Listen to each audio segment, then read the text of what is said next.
Order. Personal statement, Robin Cook. Mr. Speaker, this is the first time for 20 years I have addressed the House from the back benches. I must confess I had forgotten how much better the view is from up here. None of those 20 years were more enjoyable or more rewarding than the past two, in which I have had the immense privilege of serving this House as the Leader of the House. Made all the more enjoyable, Mr. Speaker, by the opportunity of working closely with yourself. It was frequently the necessity for me as Leader of the House to talk my way out of accusations that a statement had been preceded by a press interview. On this occasion, I can say with complete confidence that no press interview has been given before this statement. I have chosen to address the House first on why I cannot support a war without international agreement or domestic support. The present Prime Minister is the most successful leader of the Labour Party in my lifetime. I hope he will continue to be the leader of our party, and I hope he will continue to be successful. I have no sympathy with, and I will give no comfort to those who want to use this crisis to displace him. I applaud the heroic efforts the Prime Minister has made in trying to secure a second resolution.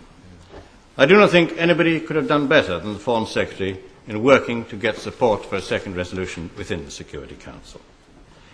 But the very intensity of those attempts underlines how important it was to succeed. Now that those attempts have failed, we cannot now pretend that getting a second resolution was of no importance. France has been at the receiving end of bucket loads of commentary in recent days. It is not France alone that wants more time for inspections. Germany wants more time for inspections.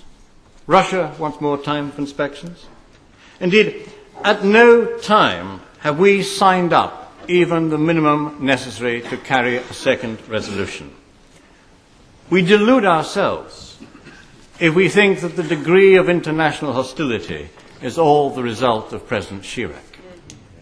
The reality is that Britain is being asked to embark on a war without agreement in any of the international bodies of which we are a leading partner.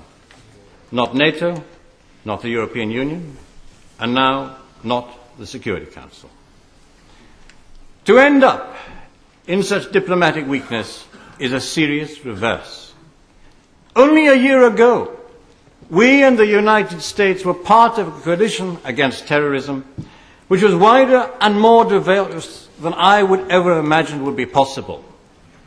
History will be astonished at the diplomatic miscalculations that led so quickly to the disintegration of that powerful coalition. The US can afford to go it alone, but Britain is not a superpower. Our interests are best protected not by unilateral action, but by multilateral agreement and a world order governed by rules. Yet tonight, the international partnerships most important to us are weakened. The European Union is divided. The Security Council is in stalemate. Those are heavy casualties of a war in which a shot has yet to be fired. I've heard some parallels between military action in these circumstances and the military action that we took in Kosovo. There was no doubt about the multilateral support we had for the action we took in Kosovo. It was supported by NATO. It was supported by the European Union. It was supported by every single one of the 7 neighbours in the region. France and Germany were our active allies. It is precisely because we have none of that support in this case that it was all the more important to get agreement in the Security Council as the last hope of demonstrating international agreement. And the legal basis for our action in Kosovo was the need to respond to an urgent and compelling humanitarian crisis. Our difficulty in getting support this time is that neither the international community nor the British public is persuaded that there is an urgent and compelling reason for this military action in Iraq. The threshold for war should always be high. None of us can predict the death toll of civilians from the forthcoming bombardment of Iraq. But the US warning of a bombing campaign that will shock and awe makes it likely that casualties will be numbered at least in the thousands. I am confident that British servicemen and British servicewomen will acquit themselves with professionalism and with courage. I hope that they all come back. I hope that Saddam even now will quit Baghdad and avert war. But you know, it is false to argue that only those who support war support our troops.